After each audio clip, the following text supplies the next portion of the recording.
कल हम लोगों ने दर्शन किया कि श्री किशोरी जी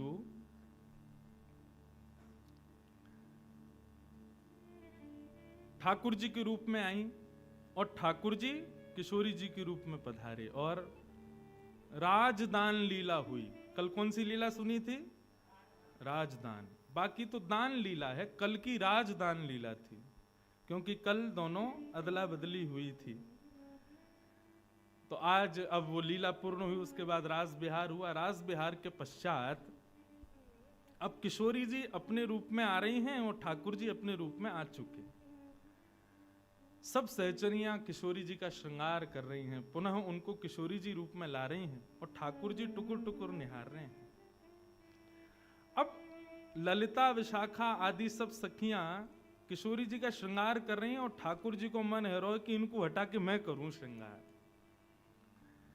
लेकिन भैया ये सहचरी हैं, नेक में दुत्कार दें भगा दें ठाकुर जी है। तो ठाकुर जी बोले ऐसा कछु करना चाहिए जैसे ये सब व्यस्त है जाएं और ये सेवा मुंह को मिले। बहुत सुंदर भाव है भाई ने कब गंभीरता से न थोड़े खिलते भय में आओ, वो ऐसे रोए रो सुराग चल रहा है।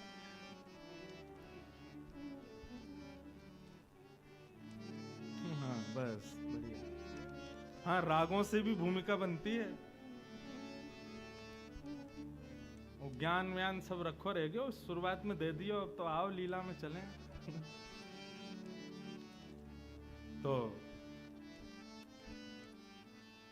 ठाकुर जी देख रहे हैं कि भैया श्री जी को श्रृंगार है रहे है, कितनी सौभाग्यवंत है ललिता विशाखा आदि सब सखियां। बताओ श्री जी के कानन को ऐसे पकड़ के कुंडल पहना रही हैं, श्री जी के पत्रावली को श्रृंगार कर रही हैं, चुनरी ला के उड़ा रही हैं, बीच बीच में श्री जी को जल की प्यास लगे तो अपने हाथों से जल पिला रही हैं, पावन में पाजेब पहना रही हैं।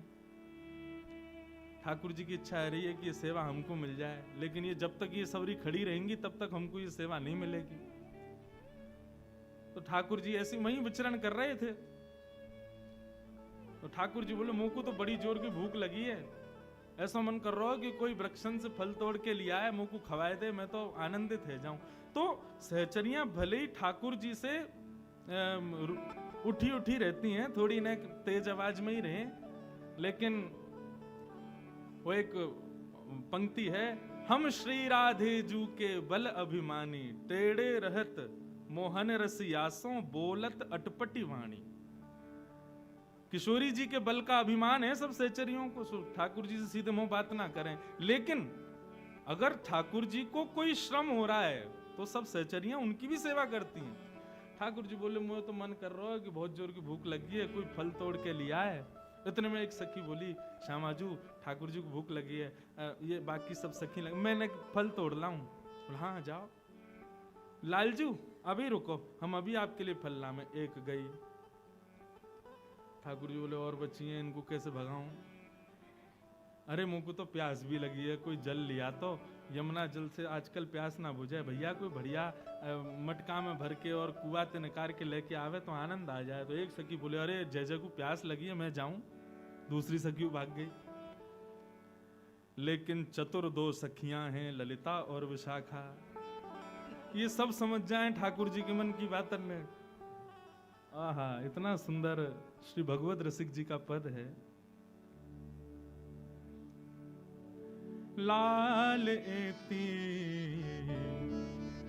चतुराई कहां पाई। ए लाला इतना चतुराई तुम में कहां से आई है? अब तो दो ही सखी रह गई, बाकी सब सखी तो ठाकुर जी ने भेज दी। कोई से कहती है तेरो खसम चिल्ला रहा है, जल्दी जावा को भूख लगी है, जाके भोजन बना। बोली लाडली जू मैं अभी आऊं भोजन पवा के, एक वैसे चली गई, सबको भगा दी और दो ही रह गई। तब विशाखा ने देखा कि भाई ये समझ रहे हैं हम कहा इनके मन में चल रहे हो है, तब वो गा रही हैं। अब देखो ठाकुर जी के हृदय का भाव यहां प्रकट कर रही हैं, लाले ते चतुराई कहां पाई। लाल जी चतुर तो बहुत हो आप। बोले क्यों? बोले सब एक एक करके सखी भगा दें आपने। आपके मन में कहा चल रहा है हमें सब पता है। बोले कहा? बोले जावक के मिस पांव परत हो। जावक कहते हैं वो लाल लाल लगाती माताएं चरणों में, क्या बोलते हैं उसको? हैं? महावर, महावर बोलते हैं ना। तो सखियां तो सब श्रृंगार कर रही हैं किशोरी जी को, लेकिन ठाकुर जी बीच बीच में कहा करें जावक चिन्ह लिया में, जावक लिया में, और बीच में कहें आप सब ऊपर को करो, मैंने चरणन में एक जावक लगा दूं। विशाखा ललिता बोली हम सब समझ रही हैं, ये जावक के मिस पांव परत हो। आप श्री जी के पांव छुए को प्रयास करो, या ये महावर लगावे के चक्कर में हम सब समझे आपकी बातन ने। जावक के मिस पांव परत हो, करन चात आपन मन भाई, करन चात आपन मन भाई। अपने मन की सी सेवा करना चाहो, हम सब जान रही हैं। लालेती चतुराई कहाँ पाई, हे लालेती चतुराई कहाँ पाई। ठाकुर जी बोले ना ना ऐसी बात ना है, अरे आप ले लो महावर तो आप लगाओ, जावक चिन्ह आप बनाओ, मौका पड़ी है। मैं तो अपने कामन को छोड़ छोड़ के आऊं यहाँ श्री जी के पास में, मुंह कोई वो थोड़ी है। माँ यशोदा मैया नंद बाबा उनको इकलौतों में लाला, 9 लाख गैयान को भार मेरे सिर पे, पूरा घर मुंह को संभालना पड़े। अरे तुम तो सब बरसाने वाली हो, माँ तो अनेक सब लोग हैं संभालने को, नहीं तो पूछो तो पूरे गोकुल तो मेरी भ्रगुटीन पे ही रहवे। मैं वह गोकुल को बेचारे को अनाथ छोड़ के यहाँ श्री जी की सेवा में आऊं, मोह कहा पड़ी? चलो जाऊंगा, मोह कहा है अभी चलो जाऊंगा।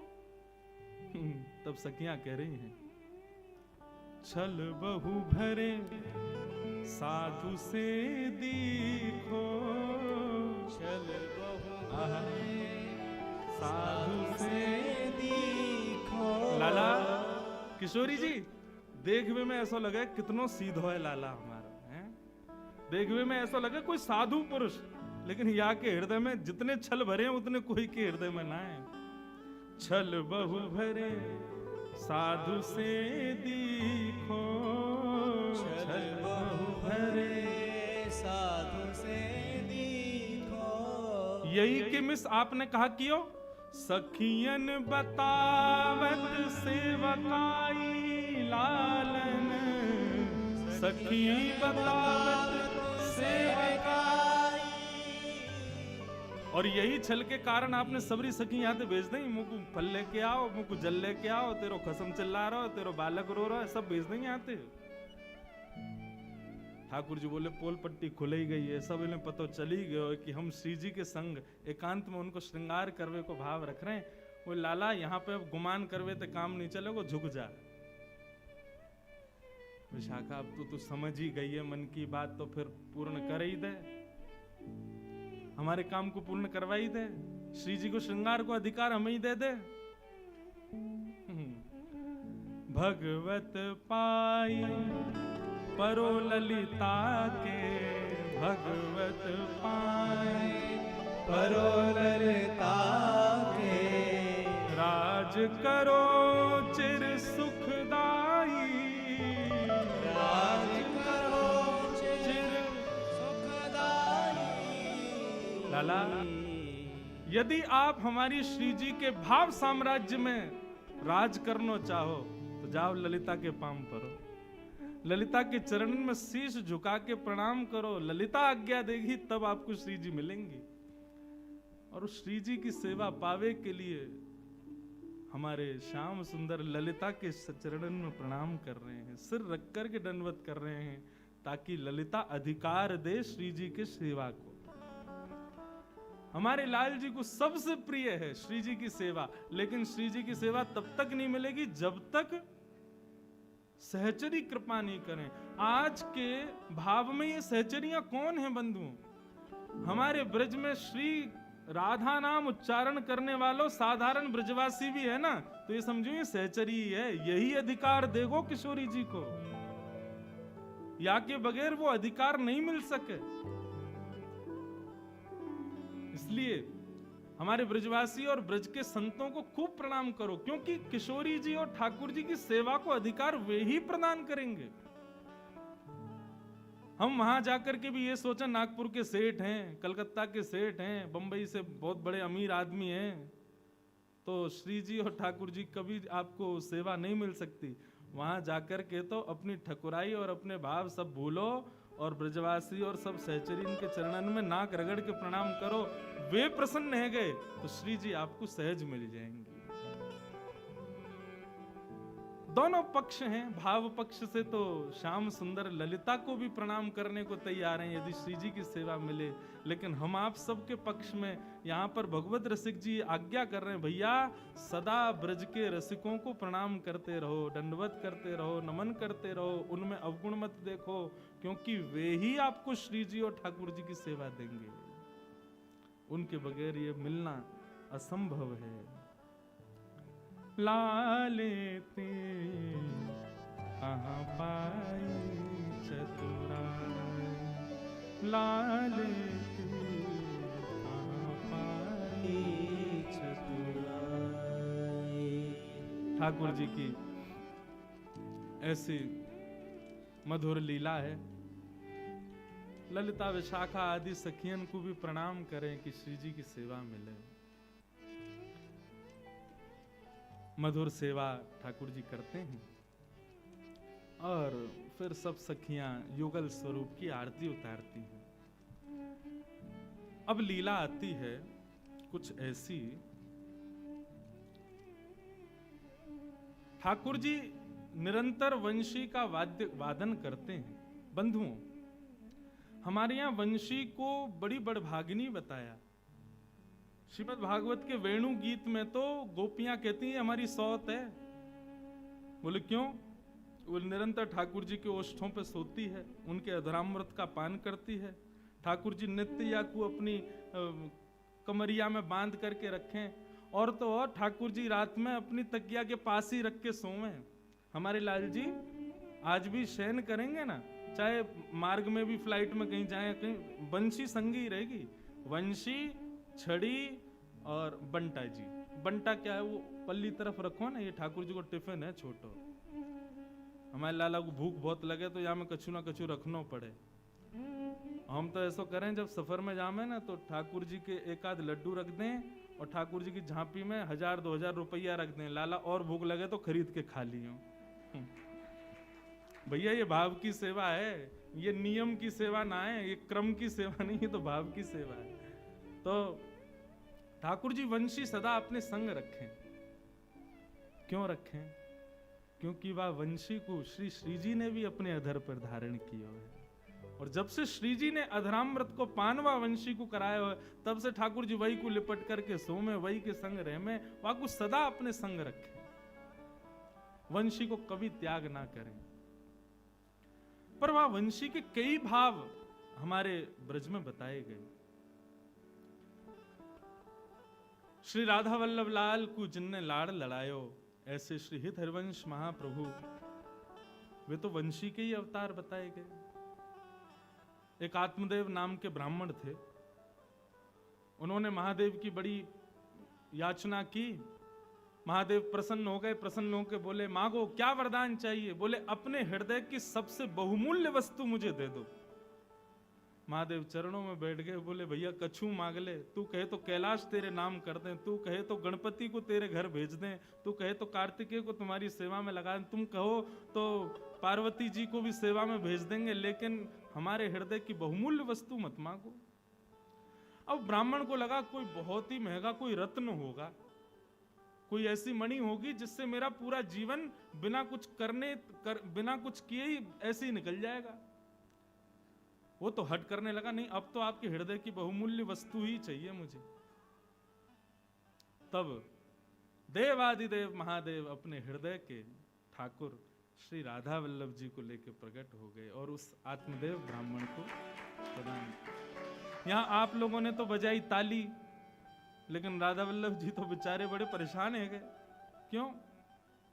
वाने हृदय की सबसे बहुमूल्य वस्तु मांगी और वो ठाकुर जी थे। महादेव ने कही लो हमारे हृदय की बहुमूल्य वस्तु। आत्मदेव बोले जे कहा दियो आपने, मैं तो सोचो आप कोई मणि दोगे, कोई रत्न दोगे, आप तो ये ठाकुर जी दे, ये सेवा वेवा हम पे ना पे। बोले भैया यही है मेरे हृदय के सबसे बहुमूल्य वस्तु। आत्मदेव जी ले तो आए, लेकिन भाव से उनको तो ये लगता है ये तो और खर्चा बढ़ गए मेरे। तब किशोरी जी ने आज्ञा दी वंशी को, और हमारे लाल जी को कष्ट नहीं हो, श्रम नहीं हो, आप पृथ्वी पर जाओ। तब ठाकुर जी की वंशी ही श्री हितहरिवंश महाप्रभु के रूप में पधारे और आकर के आत्मदेव जी से ठाकुर जी को लाकर के वृंदावन में विराजमान किया। हम अपने पद में गाते हैं ना, जो विश्राम में पद गाते हैं, आतुर हुए हरिवंश पुकारो, श्री राधा राधा नाम, तब सघन कुंज यमुना तट आयो, श्री राधा वल्लभ लाल। बोल राधा वल्लभ लाल की जय। तो एक ब्रज के भाव से ठाकुर जी की वंशी आज भी ठाकुर जी के संग है, और वो आचार्य रूप धारण करके भी आई हैं। परंतु एक भाव से ठाकुर जी की वंशी ये श्री हनुमान जी महाराज पधारे, कहीं की कथा के भाव से। और भाव कुछ ऐसा था कि भगवान श्री राम जब अपनी लीला पूरी करके जाने लगे, तब हनुमान जी ने प्रार्थना की, बोले भगवान आप लंका से वापस अयोध्या जा रहे हैं, बीच में दंडकारण्य में कुछ संत आपकी प्रतीक्षा कर रहे हैं, उनको दर्शन दे दीजिए। राम जी बोले अभी हम पे समय नहीं है, 14 वर्ष पूर्ण हो गए, अभी हमको निश्चित अभी अयोध्या पहुंचना है, नहीं तो भरत जीवित नहीं मिलेगा। हनुमान जी बोले वहां एक भरत नहीं मिलेगा, यहां लाखों भरत मर जाएंगे। तब रघुनाथ जी ने आज्ञा दी, बोले चिंता मत करो, ये सब दंडकारण्य के जितने भी संत हैं, ये सब अपने भजन के प्रभाव से द्वापर में श्री राम वृंदावन में गोपी बनकर के प्रकट होंगे, और तब हम इन सब को वह सुख देंगे जो ये चाहते हैं। हनुमान जी बोले लेकिन एक विडंबना है। बोले क्या? उन सब ने मुझ पे विश्वास किया कि मैं आपको लेके आऊंगा, अब मैं आपको ले जा नहीं पा रहा तो मैं क्या करूं? ठाकुर जी बोले चिंता मत करो, हम तुमको ब्रज में कोई ना कोई रूप देंगे और आप ही हमको इन सब संतों से मिलाओगे। तब द्वापर में ठाकुर जी ने विचार किया हनुमान जी किस भाव से आवे, तो वही हनुमान जी ठाकुर जी की वंशी बन करके आए, और जब जब उस वंशी की नाद होती है तब तब गोपियों का मन ठाकुर जी की ओर आकर्षित हो जाता है। महाराज प्रारंभ ही श्रीमद् भागवत में वंशी के नाद से ही हुआ। हनुमान जी ने अपना वचन निभाया कि हम आपको मिलाएंगे, और गोपियों को लेके गए ठाकुर जी के पास। पर अब यहां का भाव सुनो, अति सर्वत्र वर्जयेत। कई बार कई वस्तु हमको सुख देती हैं, लेकिन कई बार उससे हमको कष्ट भी हो जाता है। आज सब गोपियां इस वंशी से परेशान हो गई हैं। और इतना सुंदर भाव, ठाकुर जी वंशी जब बजाते हैं, वंशी के भाव से ठाकुर जी किशोरी जी का स्मरण करते हैं।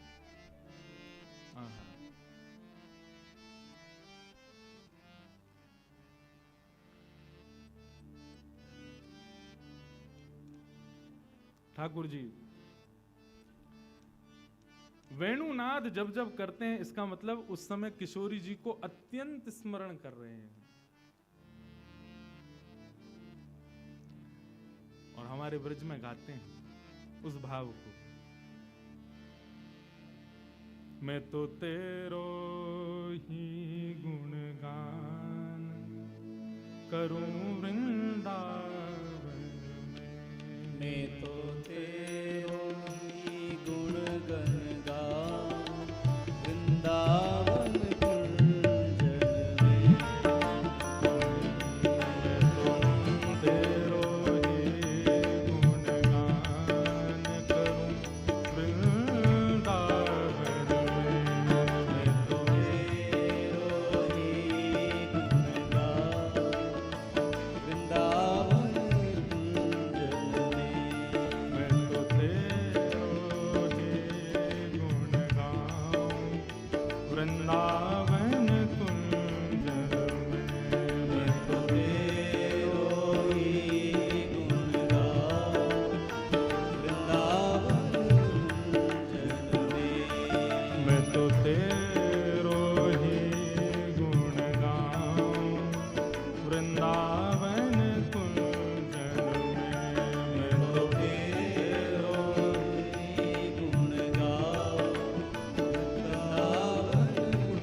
सुमिरो में आठों याम वृंदावन गाओ ओ मैं तो तेरो ही गुण गाऊं वृंदावन कुंज में।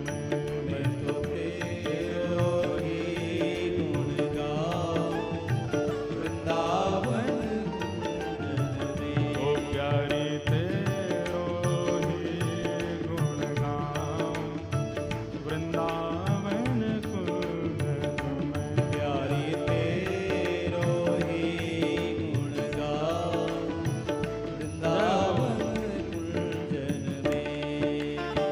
पाऊं विश्राम वृंदावन कुंजन में।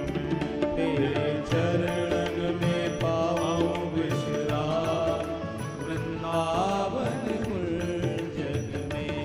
तेरे चरणन में पाऊं विश्राम वृंदावन कुंजन में। तेरे चरणन में पाऊं विश्राम वृंदावन कुंजन में। हे श्यामा तेरो ही गुण गाऊं वृंदावन कुंजन में। श्यामा तेरा ही गुण गाऊं वृंदावन कुंजन में। हे प्यारी तेरो ही गुण गाऊं वृंदावन कुंजन में।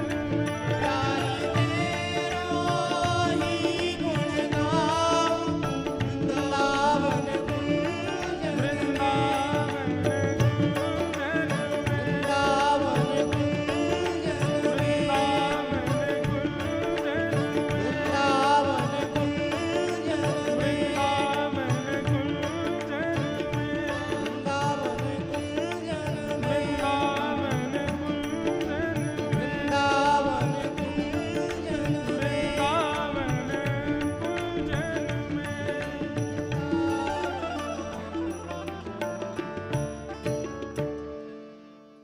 ठाकुर जी वंशी बजाते भय यमुना पुलिन पर वृंदावन कुंजों में श्री जी को याद कर रहे हैं, वंशी नाद कर रहे हैं। परंतु ठाकुर जी की वह वंशी को सुनकर के पल्ली पार सब गोपियां। अब देखो यहां पर वेणु गीत का यही स्वरूप है। ठाकुर जी वेणुनाद करते हैं श्री जी को स्मरण करके, परंतु उस वेणुनाद को सुनकर के गोपियों की स्थिति ऐसी होती है वे देहाभिमान शून्य हो जाती हैं।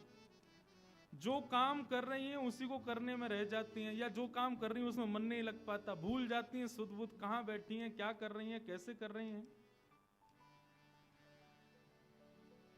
ठाकुर जी को भाव तो बड़ो प्यारो है, लेकिन वहां गोपियों की स्थिति तो बड़ी विचलित करने वाली हो गई। सब गोपियां इकट्ठी हुई आपस में और मन बनाने लगी, बोले भैया या लाला की वंशी को कहा करें। बोले क्यों? बोले सुनवे में सुख तो बहुत दे, लेकिन जब या की वंशी बजे वह समय हमारे कोई काम ही ना है पा में। गोपियां, भागवत का एक श्लोक भी है, वहां ठाकुर जी से निवेदन करती हैं, लाला एक काम करो। बोले कहा, तुम वंशी तब मत बजाया करो जब हमारे घर में भोजन बने करे। ठाकुर जी बोले क्यों? बोले आपकी वंशी को नाद सुन के हम चैतन्य तो पिघली जामे, लेकिन हमारे जड़ जो लकड़ी जल रही है वहां में भी पानी प्रकट है जाए, वो जल ही नहीं पावे, भोजन बने ही नहीं पावे। ठाकुर जी बोले अब या को कहा निधान करें, हमें कैसे पता चले तुम्हारे घर में कब भोजन बनना है। अब पता चली दोपहर में तेरी सास भूख लगी आई, तू बनाने लगी और वही समय हम वंशी। अब या को मतलब तो ये पूरे दिन की प्रतिबंधी कर दो हम पे कि हम वंशी नहीं बजाएं। आज सब गोपियां मन में विचार करने लगी, बोले देखो सुख अपनी जगह भैया, लोक लाज भी तो देखनी है, परिवार भी तो देखना है, और या कन्हैया के चक्कर में तो हमारा सब बर्बाद है जाएगा। एक गोपी बोली कल मैं तो खिचड़ी बना रही, और वही समय यानी वंशी की ऐसी तान छेड़ी कि नमक की जगह शक्कर डाल दी वो खिचड़ी में। सब गोपियां अपनी अपनी स्थिति कहने लगी, मन में विचार करने लगी कहा करें कहा करें। तो तो सब गोपी ने मन बनाया, बोले एक काम करो, लाला की बंसी चुराए लो। लाला की बंसी चुरा लेंगे तो बजा ही नहीं पावेगो, बजा नहीं पावेगो तो फिर हमारे काम धंधे हुए जाए करेंगे। और तो सुनो, वहां में एक फायदा और रहेगा, जब सुनवे को मन करे ना तब दे दे करेंगे, ले लाला। और फिर बाकी बात जब हमें काम करने होंगे फिर कोई गोपी भेज के फिर चुरा लेंगे। गोपियां सब ये चर्चा कर रही थी, तभी वहां से ठाकुर जी का एक सखा गुजर रहा था जिसका नाम है मधुमंगल। तो मधुमंगल तो ठाकुर जी की सीआईडी फोर्स है, वहां को काम ही यही है कि कहां क्या योजना बन रही है वो योजनाएं सुनना और जाके ठाकुर जी को बताना। अच्छा, मधुमंगल जो ठाकुर जी से बहुत बड़ा है उम्र में, लेकिन ठाकुर जी के संग ऐसे रहता है जैसे संग कोई बालक है का। तो मधुमंगल एक वृक्ष के पीछे खड़े होकर सुनना था, सब गोपियां कह रही हैं कि लाला की बंसी चुराओ। मधुमंगल बोलो, सुन लई मैंने, सबरी बात सुन लई। गोपी बोली, अरे ये कहा भयो, याने कहां थे सुन लई? अरे कांडे कहां थे आगो तू? बोले अरे हम तो अंतर्यामी के संग रहे, तो हम अंतर्यामी है, जब चाहे जहां चाहे वहां पहुंच जा मैं। और जा से हमारे लाला को खतरा वास है तो हमको बहुत ज्यादा ध्यान रखना पड़े। तुम सब गोपी कब कहा कैसे कहा कर दो, या हमारे मुंह को बड़ो ध्यान रखना पड़े। और आज मैंने सुन ली है तुम्हारी बात जो तुम कह रही है। अरे सखियों, अरे गोपियों, तुम तो बड़ी निर्दयी हो, बताओ हमारे लाला के बारे में ऐसा सोचो। सब गोपी बोली, कहा सुनो तेने? बोले मैंने सब सुन लियो कि तुम लोग कह रहे हैं कि हम लाला की बंसी चुराएंगी। सब गोपी चरण पकड़ने लगी, बोले तो पता चल गई है, अब ठाकुर जी से मत कहियो। बोले कहियो, अब्बा बंसी की जिम्मेवारी मेरी है, तुम चुरा के तो दिखाओ। चुरानो तो दूर, तुम छू नहीं पाओगी वह बंसी को। हमारे लाला इतना प्रेम करे, तुम्हें पता है यशोदा मैया के संग ना सोवे, लेकिन वह बंसी को लिपट के सोवे, वह बंसी के बिना एक क्षण ना रहे। और तुम सब हमारे लाला के वह प्राण स्वरूप बंसी को चुरावे को योजना बना रही हो।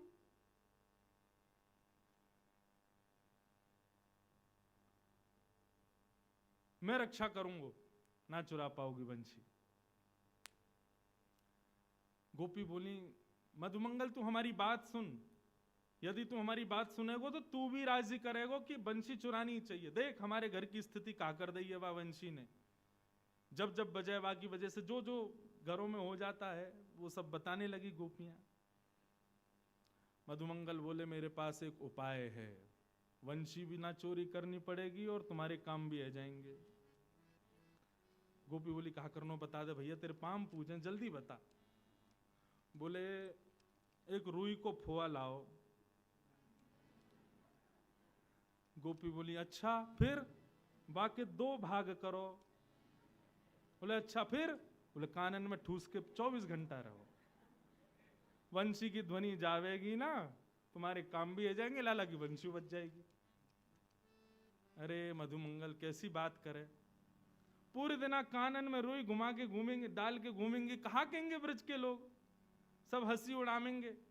अरे या तो काम ना चलेगो, एक ही उपाय है, अब तो बंसी चुरानी ही पड़ेगी। मधुमंगल बोलो एक उपाय और है। गोपी बोली, बता दे भैया, दूसरा उपाय बता। बोले एक लंबो कपड़ा लाओ। बोले अच्छा, वाकू मोहतले के कान तक बांधो। बोले फिर? बोले फिर यमुना जी में कूद के मर जाओ, ना बचोगी तुम ना बचेगी ये बला। हाँ, कूद काट के खत्म करो। ऐसो मधुमंगल। गोपी बोली, अरे हम कौन ते बात कर रही हैं?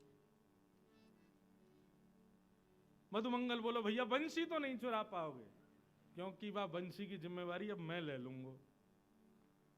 मधुमंगल लौट के गए और ठाकुर जी के पास, अरे लाला कहा कर रहे हो? बोले कछु ना भैया, बैठा हूं। वो लाला एक गुप्त खबर तो को देनी है। ठाकुर जी बोले कहा भयो? बोले कि ये बरसाने की गोपी ने सबन ने योजना बनाई है तेरी बंसी चुरावे की। बोले अरे कहा बात करे? बोले और नहीं तो सांची बता। बोले सांची कह रहा हूं लाला, या बंसी चुरावे को दोल नहीं है सबरी, यूं कहें लाला बंसी बजावे, हमारे घर में यूं है जाए त्यों है जाए, हमारे घर में तो कछु ना हुए, इन गोपीन के घर ही क्यों बिगड़े तेरी बंसी थे। ठाकुर जी बोले अब क्या करें? बोले अब कहा करें लाला, एक ही बात है, बंसी मुंह दे दे। मैं तू तो नेक्सो बालक है, तू कहां लड़ेगा इन गोपीन थे? मैंने एक थोड़ा बड़ा हूं, मुस्टंड हूं, एक लड़ लूंगा इन तेला बंशी मोदे या की रक्षा मैं करूंगा। ठाकुर जी बोले देख ले, प्राण अंत्य प्यारी है, दे तो रहूं तो। बोले तू चिंता मत करे, ला दे मुझको। ठाकुर जी ने अपनी बंशी मधुमंगल को दे दी। अब मधुमंगल ने फेंट बांधी, फेंट में बंशी लगाई और गयो पेड़ के नीचे जाकर के बैठ गयो तपस्वी बन के। बोले कहा करेगा? बोले भजन करूंगो। लाला ने बता दे काय नाम को भजन करूं? बोले राम नाम को भजन कर भैया। बोले कहा बोलना? बोले हरे राम बोलियो। मधुमंगल पहुंच गयो, हरे राम, पीले राम, नीले राम भजन करन लगो ठाकुर जी को। ठाकुर जी को भजन कर रहा है, इतने में ही सब गोपियां वहां से निकल रही थी। गोपी ने देखी महाराज तपस्वी बैठो है और सबने देख ली फेंट में बंशी बंधी है ठाकुर जी की। सब गोपी ने घेर लियो मधुमंगल। अरे आज तो भजन कर रहे हो? बोले बिल्कुल परेशान मत करियो मुझको, नाम जप कर रहा हूं मैं, भजन कर रहा हूं। बोले अरे भजन में कब ते बैठे? सवेरे ते बैठे होंगे, थक गए होंगे, न हम आपको कछु खवाए दें पिवाए दें, न आपको भूख लगी होगी। सब गोपी ने अपने अपने माखन के मटका खोल खोल के सामने धर दिए। अब माखन तो मतलब ठाकुर जी और ठाकुर जी सखा बा के आगे तो फिर कछु नहीं, मुंह में पानी आ गो। सब गोपी बोली आओ हम अपने हाथन से आपको पवाए दें। मधुमंगल तो आनंद देते, वो भूल गो बंशी की रक्षा करनी है, मुंह खोल के बैठ गो, लाओ पवाओ। सब गोपी अपने घर घर के मक्खन ले में वाके मुंह में दें। अब जैसे ही मक्खन मुंह में जाए, नेत्र बंद करके मधुमंगल खूब आनंद में माखन को ले रहा है। इतने में 2-3 गोपी पीछे गई, पीछे ते जाकर के फेंटते बंसी निकारी और पीट पाट के मधुमंगल को भाग गई, ले गई बंसी। अब मधुमंगल रोतो रोतो गयो ठाकुर जी के पास। बोले लाला मेरी बंसी सुरक्षित है? वो लाला अब तो मैं कहा बताऊं, मैं ही सुरक्षित आ गो, यही बहुत बड़ी बात है। अरे मुंह तो लगे ही सबरी गोपी भांग में लाला इन मक्खन में, ऐसो खवाया मैं तो बिल्कुल मूर्छा में आ गो, सबरी बंसी लेके भाग गई। अब तो जैसी पता चली बंसी चोरी है गई, ठाकुर जी तो अब इतने परेशान। कहाँ गई होगी? बोले बरसाने की गोपी ले गई हैं, तो जरूर श्री जी को जाके दे दी होगी। अब तो लाला उन्हीं के पास जा, वही तेरी रक्षा करेंगी, वही तो पे कृपा करेंगी। हमारे ठाकुर जी बरसाने पहुंचे।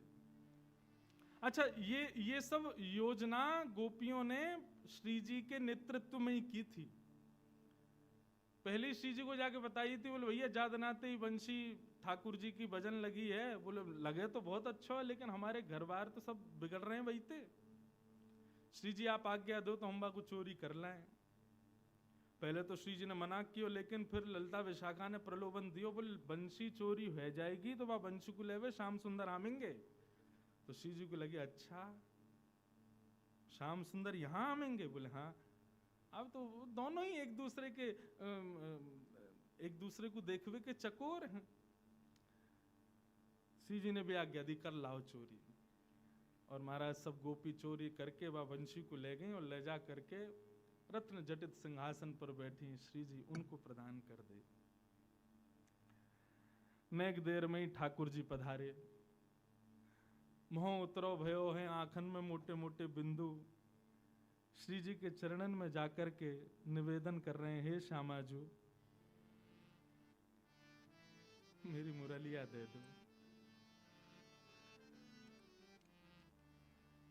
अब इसी को इसका एक और विस्तार स्वरूप है इस लीला का, उसको राधा न्याय कहते हैं। श्री किशोरी जी से ठाकुर जी और गोपियां दोनों कटघरे में खड़े हो जाते हैं। किशोरी जी मुख्य बीच में बैठ करके न्याय करती हैं कि कौन सही है कौन गलत। ठाकुर जी ने जाके कही कि मेरी वंशी मुंह को दे दो। किशोरी जी बोली देखो श्याम सुंदर, हमें आपकी वंशी से कोई बैर नहीं है, लेकिन इन गोपीन की बात सुनो, ये भी गलत नहीं है। सब गोपियों ने बताया, बोले जब ये बंशी बजा में हमारे घर में ऐसा ऐसा रह जाए, कोई पानी भरती रह जाए, कोई भोजन बनाती रह जाए, कोई सोती रह जाए, कोई मुस्कुराती रह जाए, कोई रोती रह जाए, ऐसी स्थिति या वंशी तो होगी तो कैसे चलेंगे काम। अब आप या को कोई निधान बताओ। ठाकुर जी बोले निधान का बताऊं, मैं वंशी पे आपको ही नाम गाऊं, मैं कोई कोई साधारण वंशी तो बजाऊं ना। तेरो ही गुण गाऊं मुरलिया, तेरो ही गुण गाऊं मुरलिया। ठाकुर जी अपना पक्ष पुष्ट कर रहे हैं। लीला में श्यामाजू तो मुख्य आसन पर बैठी हैं, ठाकुर जी एक तरफ अपना पक्ष रख रहे हैं और गोपियां दूसरी तरफ से आरोप लगा रही हैं। और ठाकुर जी बता रहे हैं कि भैया हम वंशी काय भाव से बजाएं। तेरो ही गुण गाऊं मुरलिया, तेरो ही गुण गाऊं मुरलिया। तेरो ही गुण गाऊं मुरलिया, तेरो ही गुण गाऊं मुरलिया। तुम हो कुंवर किशोरी राधे, तुम हो कुंवर किशोरी राधे। मैं तेरे ही हाथ बिकाऊं श्यामा, तेरे ही हाथ बिकाऊं श्यामा। तेरे ही हाथ बिकाऊं श्यामा, तेरे ही हाथ बिकाऊं श्यामा। तेरो ही गुण गाऊं मुरलिया, तेरो ही गुण गाऊं मुरलिया। तेरो ही गुण गाऊं मुरलिया, तेरो ही गुण गाऊं। यह बिनती बलिहार सुनो तो, यह बिनती बलहार सुनो तो। यह बिनती बलिहार सुनो तो, यह बिनती बलहार सुनो तो। मैं तेरो ही दास कहाऊं श्यामा, मैं तेरो ही दास कहाऊं श्यामा। तेरो ही गुण गाऊं श्यामा,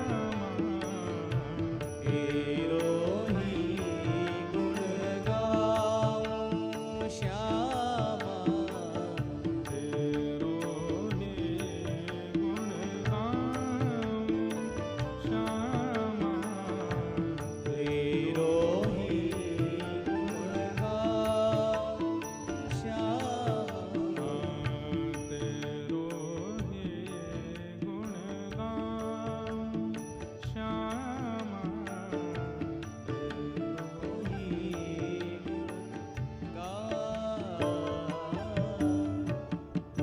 ठाकुर जी बिल्कुल भाव में आ गए, रोवे ही बारे ने का देर में हाथ जोड़ के कह रहे हैं, हे श्यामा जी मैंने वंशी कोई के घर बिगाड़ भी को थोड़ी बजाई है।